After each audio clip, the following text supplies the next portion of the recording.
Welcome to my presentation on Jamaican Creole and why it should live on.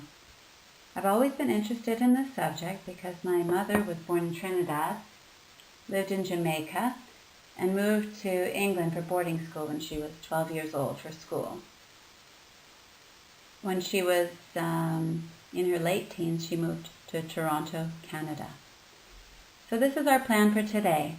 Jamaica at present, sources of Jamaican talk, attitudes towards Jamaican talk, pronunciation, grammar and vocabulary, and why it should live on.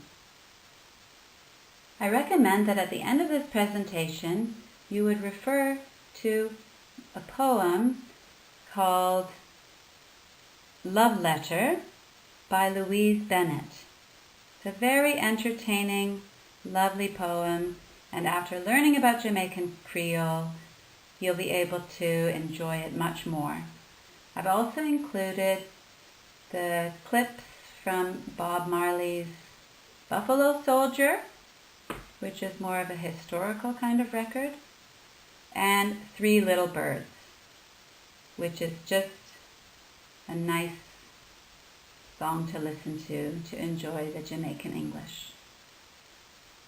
Okay, so let's move on. At present, let's continue. Jamaican English is considered a Creole. A Creole is a pidgin which has expanded in structure and vocabulary to express the range of meanings and serve the range of functions required of a first language. As many of you know, a pidgin, a predecessor to Creole, involves at least two, usually three or more contributors. English pidgins mainly pick up lexical items from English, only minimally for phonology, and barely at all for grammar. It is not a native language. So, in Jamaica, the Creole is the first language of a group. It is also called Jamaica talk, Jamaicanisms, bad talk, patois, island-born, or nation language. So what does this refer to? Jamaicanisms can be a variety of things. It refers to the special rhythm and intonation, words unique to the island, homegrown phrases, anything related to language that is unique to Jamaica, prevalent aspects, and still surviving aspects. There are 3.5 to 5 million speakers of Jamaica talk, which I will refer to as JT, worldwide.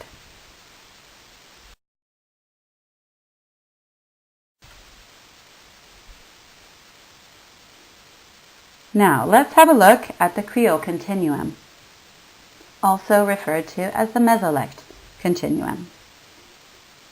To begin with, we have acrolects on the far left side. This is the most prestigious dialect or variety of a language, and it refers to the London Standard, which is the educated language used for business and public life.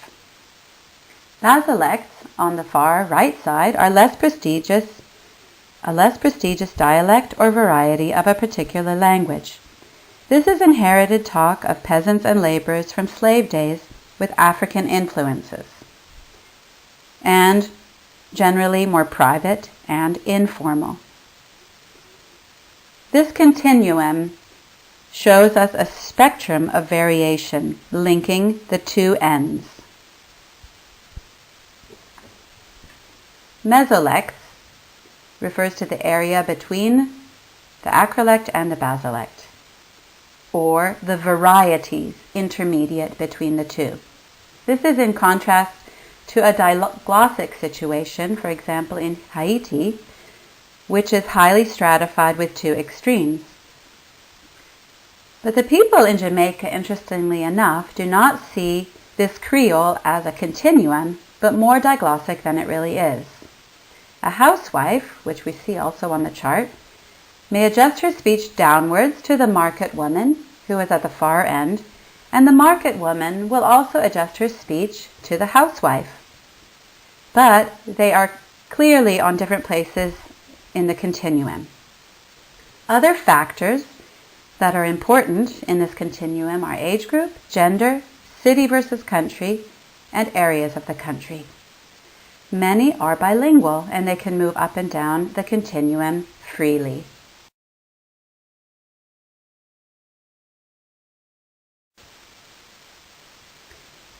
There's a tendency for more educated speakers and those of higher socioeconomic groups to use the standard end of the spectrum, but this is not invariably the case, since there are countervailing forces. Creole expressions can be used to proclaim ethnic identity or membership of an in-group, or to suggest informality and sincerity, often used for humor in songs.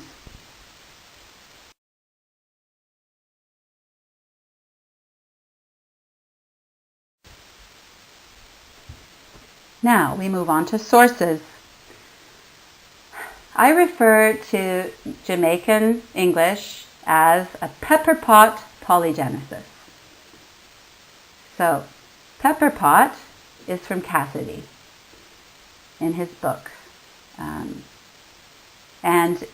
pepper pot is a stew that is made in Jamaica, can be made in many ways, and is very spicy. Polygenesis is a term used by Wardall, and this refers to the fact that it has many origins.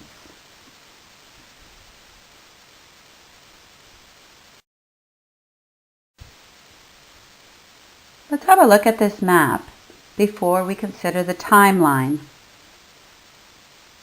So, Xaimaka, which means land of springs and is the root of the word Jamaica, is of Arawak origin. These were the natives when Columbus discovered America and Central America in 1492. The Arawak family includes what is now Venezuela in yellow, the Guyana coast, which is to the right, the east of Venezuela, in purple, and other parts of the Amazon Delta. Parts east of and central Guyana are the Carib Indians. And in Brazil, which is just below Venezuela and off the map, we had the Tupi and the Guarani. So although direct Arawak influence is unlikely, they were exterminated by the Spaniards long before 1655. The cultural connections between tribes in the area meant that some words survived indirectly through Spanish, as we shall see later. Things like foodstuffs and artifacts had similar names.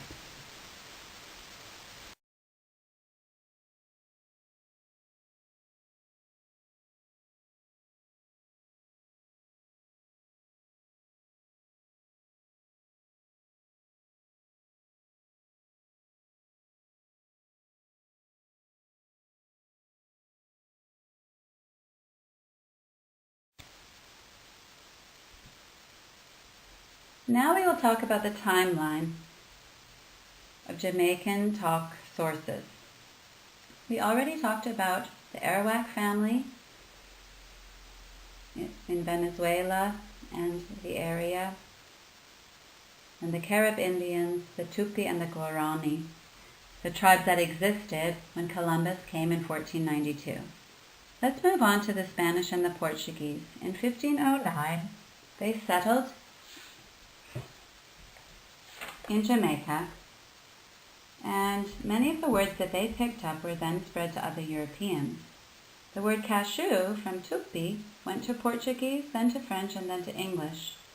And Spanish words have had direct influence from the outset, also due to connection with building the Panama Canal and sugar estates in Cuba.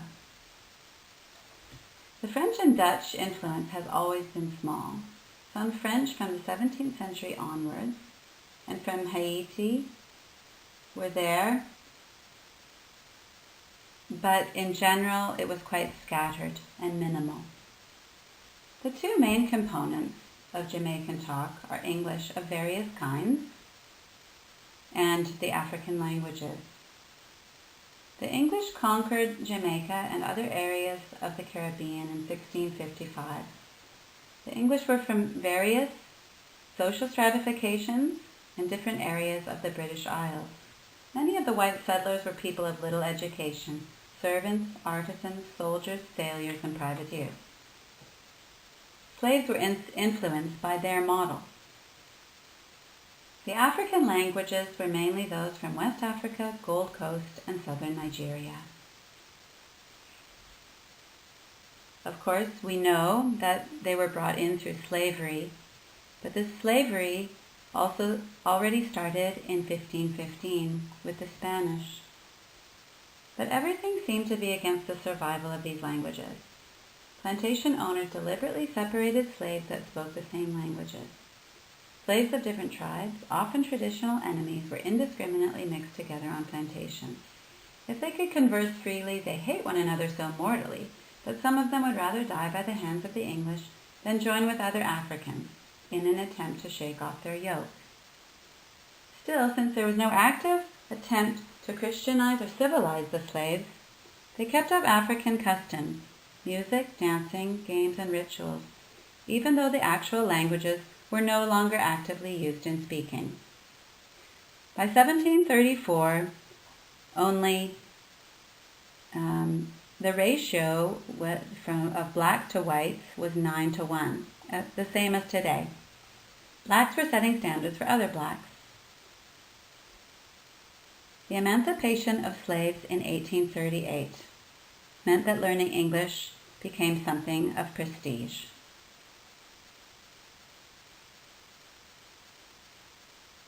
Then we have the coolies from India in the 19th century and the Cantonese, and the rise of influence in American English from the 20th to the 21st century, mainly due to tourism from the USA, media in all forms, and the fact that many Jamaicans have lived there for some period of time.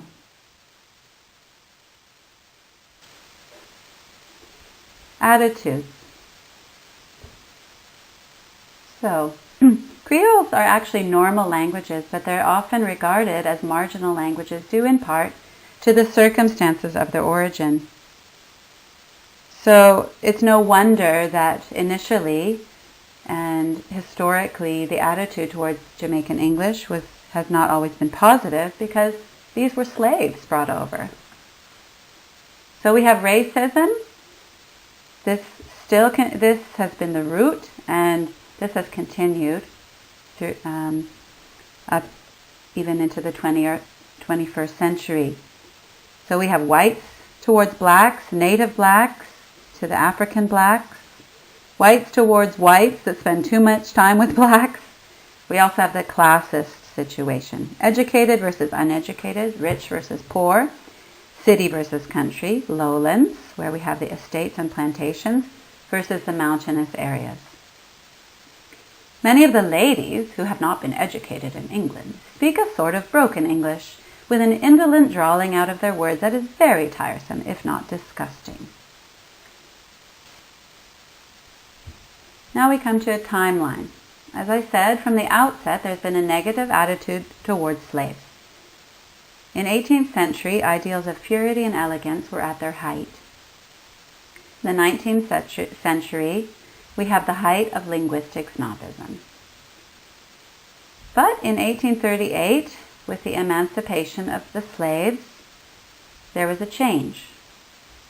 In 1868, for the first time, we have Thomas Russell's Etymology of Jamaican Grammar. And finally, in 1962, independence from the UK. Slightly after that, Frederick Cassidy published his dictionary. From the 1950s to the 60s, even up till today, there is rapidly increased written use of Caribbean nation language Creole, which has brought greater attention to it and given it a new status and recognition.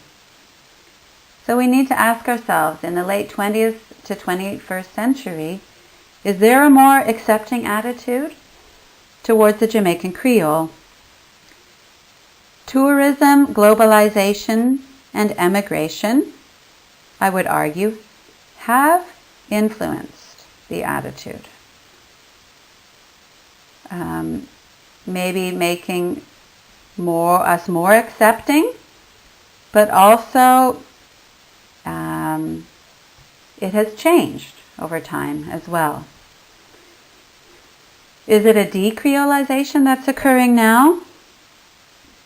I would say this is not something we need to worry about. Just as you cannot keep the standard variety in a museum, so it is impossible for a Creole to remain static. Some move toward the acrolect more, some towards the basilect. Yes.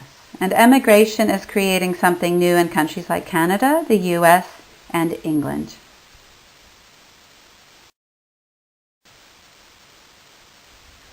Pronunciation. Jamaican has a sing-song quality that we just don't have in the standard English or general American English. This is a question of pitch. Have a look at the first diagram, which is Jamaican English. In standard English, there's much less variation. I'll read it in my Canadian English, which is closer to general American, but it will still give you the idea. Once upon a time, Brother Anansi heard that the king had a son.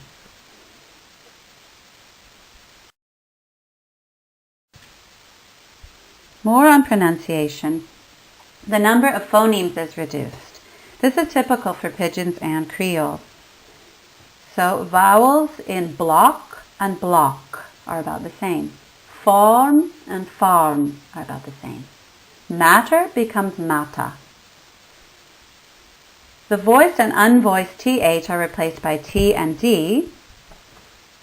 So thin becomes thin, and father becomes father. There is also the simplification of consonant clusters in the principle of ease of pronunciation.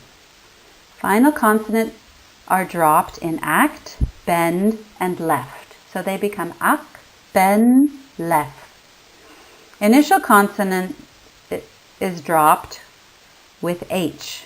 For example, health becomes elp.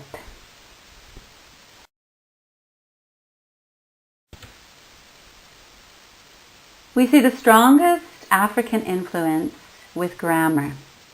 Let's start with verbs. They operate differently from standard English.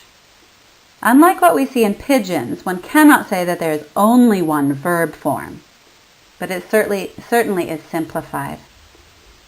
They usually use present or infinitive, uninflected, form, or the past. The third person, singular, is missing. Then we have da, which is like to be or the state of verb in Twi, a dialect of Ghanaian. Mari da akom. The past, abin go last week. The future, him gwyn dead. That's like he's going to die. They also use adverbs if it's not clear. Negation, don't and no are general negatives. For example, postman don't come yet. That means the postman hasn't come yet. Or me no ago, which means I'm not going or I didn't go. It has to be made clear in the context. Question, they use question words, but they're not inverted. The sentences are not inverted. Finally, we have a with an accent from Ghanaian Twi. A who sent you? Who sent you? This is an interrogative particle. It was originally thought to come from the archaic Anglo-Saxon on, but it is too prevalent to be explained in that way. Nouns. We have a simplification of the pronoun system. This is also typical of Pidgins and Creole. The object and the subject don't matter, they're not differentiated. So for the singular, we have me, you, and him. Me and you are used for all cases. Him is used for all cases and genders. And we have it for all cases. I is used once in a while subjectively. For the plural, We have we is used for all cases, you for all cases, and them for all cases. But they have something interesting. Unu is also used for all cases, but this is the equivalent to the plural form of you, which we don't have in standard English. But it is dying out, almost obsolete. Plural. Okay, this is not indicated by S, but by numbers, and words like many and them, which is them. There is no possessive S. They use periphrastic th for, which is for, instead of.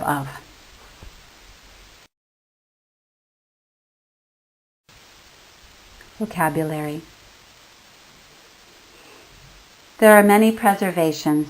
That means the initial settlers used the word moonshine, for example, for moonlight, or tinnen, which means made of tin, but they are no longer used in standard English, still retained in the Jamaican English. We have borrowings. Cashew from Tupi, which went to Portuguese and to French. It was adopted by standard English at least 45 years later. We have new formations, so this could be an alteration due to pronunciation. Spanish elm, for example, is panchalam. Or beheading also occurs, so they say loan instead of alone. There is composition of a foreign and native word together, like garden egg. Reduplications, thief for thief. Back formation, reduc from reduction instead of reduce. My favorite malapropism is jealousies, from the French word jalousie for blinds. And onomatopoeia, a noisy ant is called a cap-cap. They also have transferred meanings, so they use the word dandelion for a number of other plants as well, changing it slightly, and special preferences. So they say puss for cat.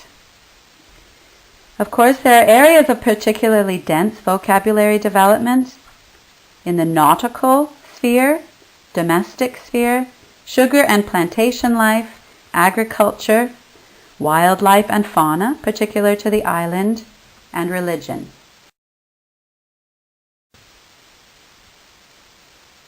Why should Jamaican talk live on?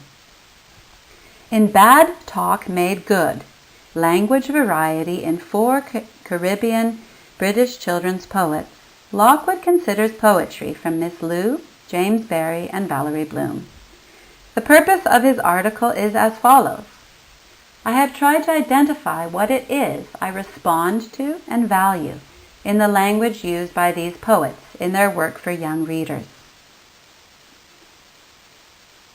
So, he goes on to say that he finds the literature poetic, humorous, expressive, creative, imaginative, musical, and wonderful in but not limited to performance. I would agree with all of these points. The language is very alive and three-dimensional, and humorous. Consider the poem at the beginning. My 6-year-old son laughed and laughed, even though he could not understand all of it, but he could understand some of it. There are a few proverbs that I found quite fun, and they're not always so easy to interpret. See if you can guess. Now everything good for eat, good for talk. Me ye a me market, you a me cocoa basket. Dupi no hoofy frighten. So the first one, it doesn't seem too difficult. Some things are better left unsaid, is what it means. The next one is a bit more hieroglyphic. I will look at you as I please. And the last one, bullies know to pick on those who are least able to defend themselves.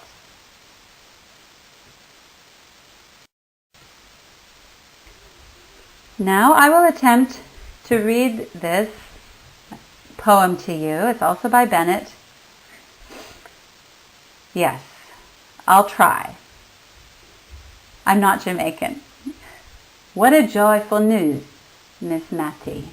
I feel like me heart green burst. Jamaica people colonizing England in reverse. Be the 100, be the 1,000, from country and from town. Be the shipload, be the plane load. Jamaica is England born.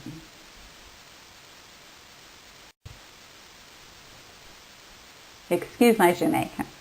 A few final thoughts. The poetry, the culture itself, exists not in a dictionary but in the tradition of the spoken word. It is based as much on sounds as it is on song. That is to say, the noise that it makes is part of the meaning. When it is written, you lose part of the meaning. And yet to restrict it to a merely performative art is also not right.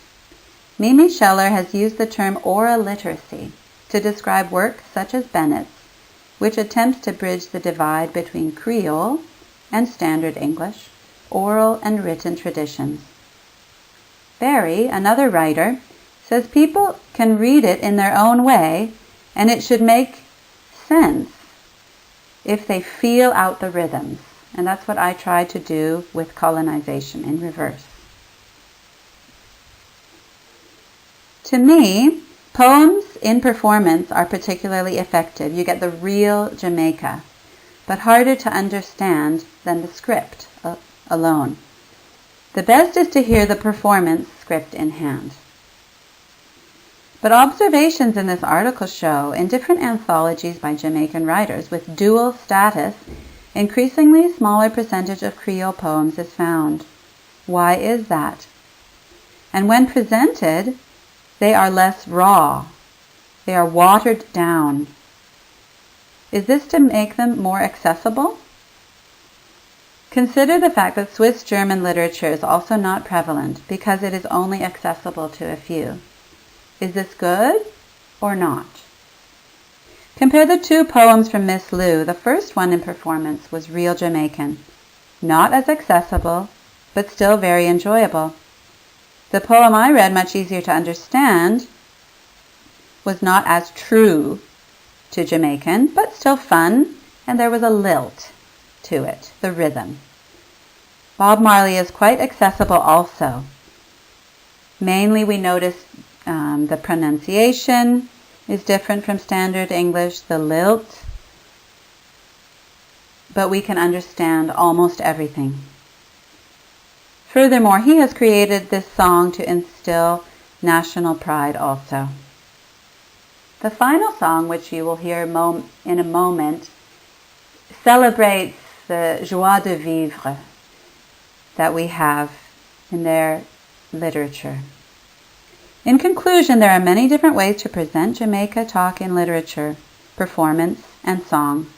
Clearly, Jamaica talk is unique and worth preserving for the whole world. This rich cultural tradition must continue.